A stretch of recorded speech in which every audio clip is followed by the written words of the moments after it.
spiritual practice could be the one time. Thank you. If I could just add to that a little bit, I think that is a really good kind of another way we can think about consumerism as like an economic, like as a cultural phenomenon. So the textbook definition includes says that this is a theory that increasing consumption of goods is economically desirable and a preoccupation and an inclination toward the encourages a preoccupation with the buying or obtaining consumer goods. And I'd never thought of that in the context of substance use. So like that's not entirely that's actually a good metaphor in that way. Other definitions we'd like to cover: liberation and both again colonizing and decolonization.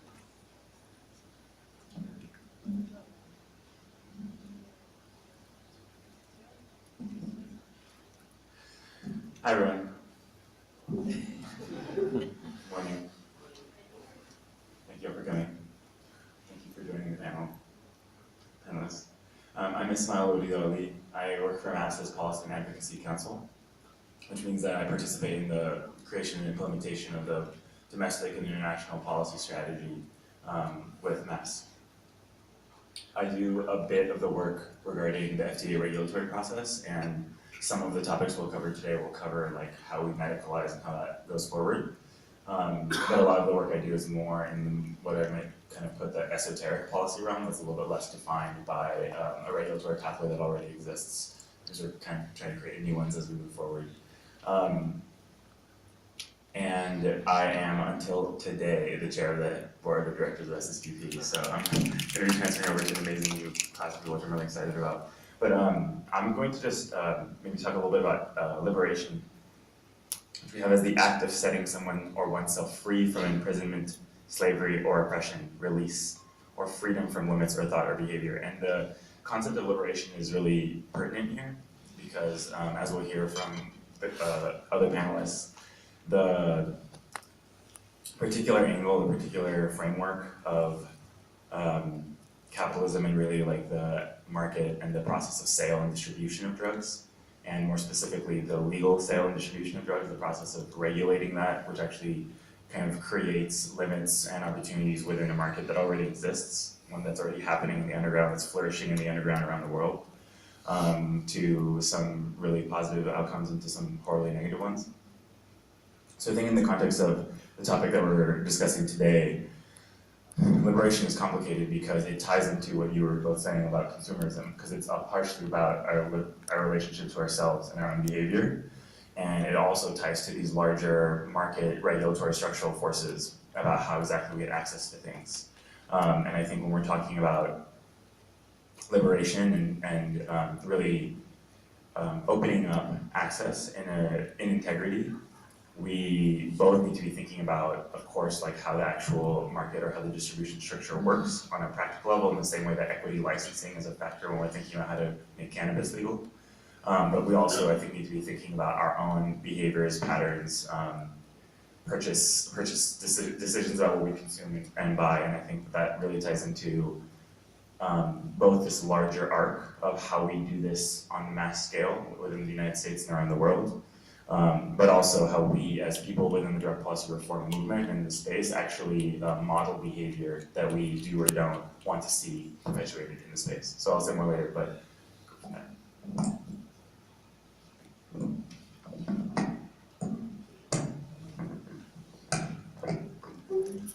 Hola a todos y a todas y a todes. Mi nombre es Emma Rodríguez. Soy directora de Estudiantes por una Política Sensata de Drogas Latinoamérica y estudié Ciencia Política y Administración Pública en la Universidad Nacional Autónoma de México. This is Emma Rodriguez, the current leader of ESPD Mexico. Emma has been leading the Mexican chapter for many, many years now and studied political science and public administration. Okay. Y bueno, es importante recalcar ciertos conceptos que atraviesan el tema sobre las plantas sagradas y la globalización. En primer término, ¿qué entendemos por globalización? Globalización es la forma de interacción ahora multicultural que envuelve hasta el principio económico también. Dentro de Latinoamérica, de esta región, es importante precisar el impacto que ha tenido la globalización en las tradiciones, en la cultura, en la educación y sobre todo en la percepción que se tiene de las plantas sagradas. So before moving forward, it will be helpful to clarify some concepts, including the concept of sacred plants and the concept of globalization. Globalization is the process of multicultural interactions, including economic ones, that tie into issues around economics, healthcare, politics, and culture. Dentro de esta globalización se han dado procesos más profundos en el sentido de una percepción diferente ahora sobre la cosmovisión que tienen los pueblos originarios indígenas de nuestra región. Y esas nuevas otras mutaciones, también podría decirse transformaciones como espirituales, han dado el paso al bien llamado, mal llamado New Age, que es un término que se utiliza para nombrar a estas diversas espiritualidades más que religiones. So part of that globalization has included the expansion and acknowledgement of indigenous populations, but also the kind of proliferation of cross-cultural dialogue between that, which has led to certain transformations, including the creation of kind of a new age framework, which covers the increasing diversity and understanding of how indigenous practices are integrated and globalized into the rest of society. Y bueno, también remarcar que la deslocalización y recolonización que se encuentra inmerso estos pueblos y estas culturas, porque ahora se trata de descolonizar, de tener de nuevo y preservar las raíces, pero también hay un sentido de recolonización, una recolonización que pretende de nuevo apoderarse de la cultura, pero desde otro punto, desde otro ámbito, con mayor peso económico. So the process of globalization includes multiple factors, including decolonizing and also recolonizing.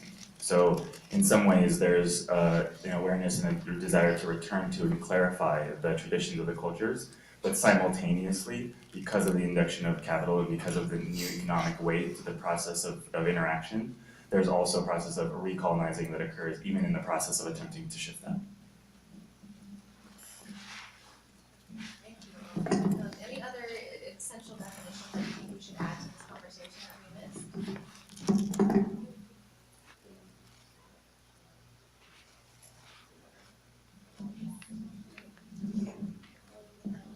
So, one part, I would like to, we added the definition of biopiracy, which occurs when researchers or corporations or organizations take biological resources from indigenous lands and try to or successfully monetize them or patent aspects of them.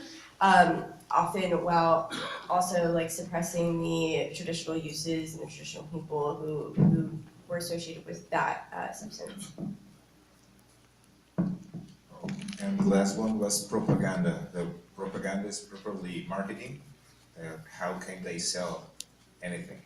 So, like this.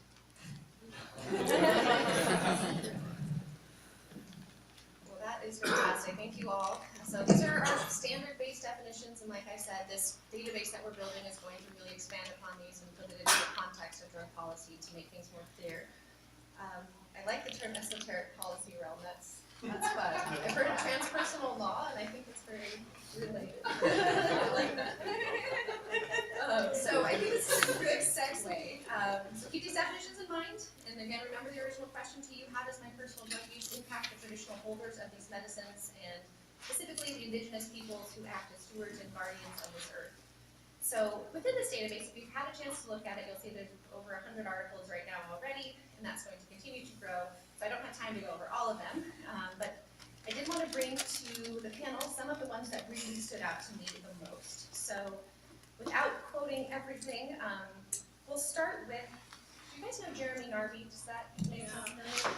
All right, the Cosmic Serpent. So he recently had an article that he wrote, as soon as I can pull it up on my computer, because I have too much here. I'll read you the language. All right, so this is going to be a little long, but it's worth it.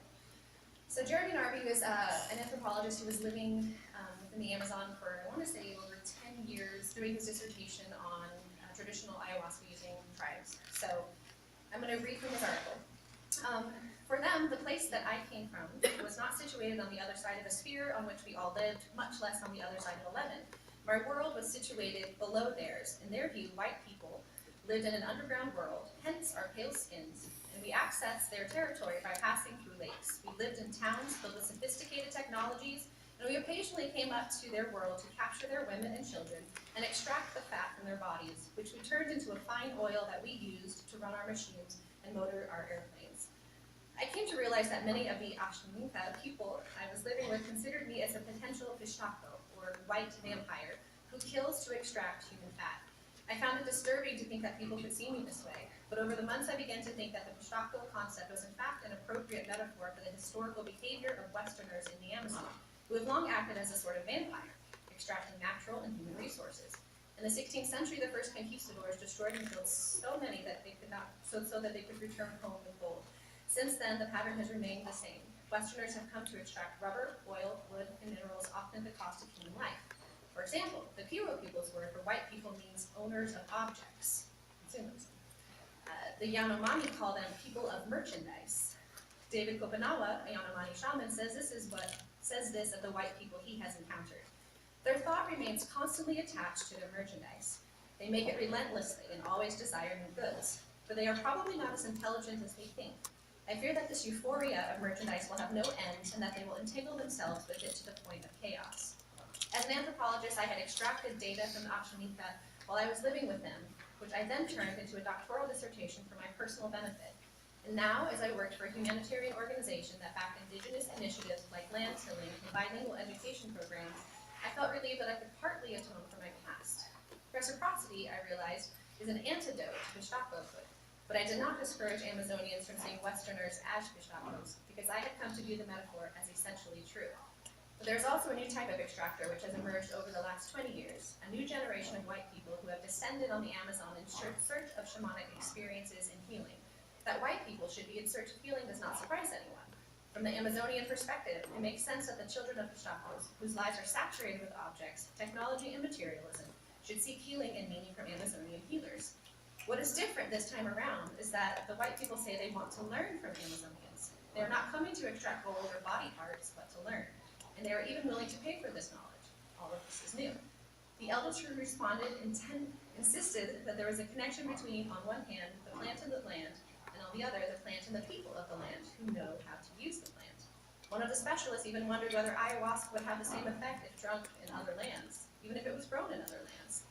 Ayahuasca is profoundly embedded in their space and culture, and it was unclear to some of them whether white people, who may or may not live in an underground world, would be able to use ayahuasca in the same way.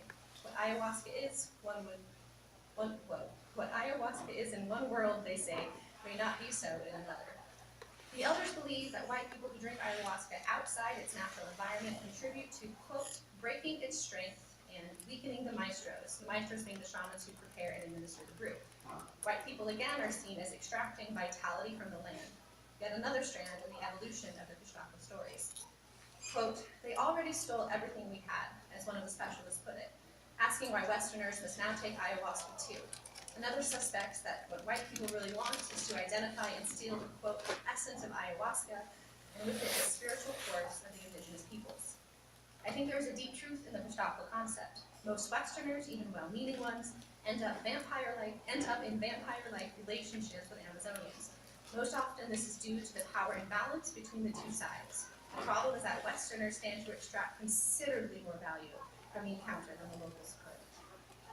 So, with that in mind, I would love to hear what the panelists have to say about that and how we, as SSDP, can work to address that and to understand it and to ensure that we're not acting as fish operators in the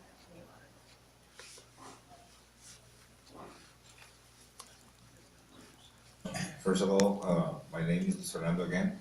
I work at the District Attorney's Office at Aguascalientes, Mexico. I'm a forensic examiner. Right now, I'm doing my PhD thesis on alcohol and toxic consumption, but in autopsies. At the time, I'm making an effort to every single autopsy I made a drug check with a radium inside, like a home test for 12 drugs, and another test that is called chromatography with a headspace that also checks on alcohol and alcohol quantity. So from this kind of investigation, I can get some of the work I'm going to talk about. Okay, Aguascalientes, you can see, watching the map, it's a little state, and it's a little town in the center of Mexico. It's like a 30 kilometers state. It's very small. Okay, it's a little image.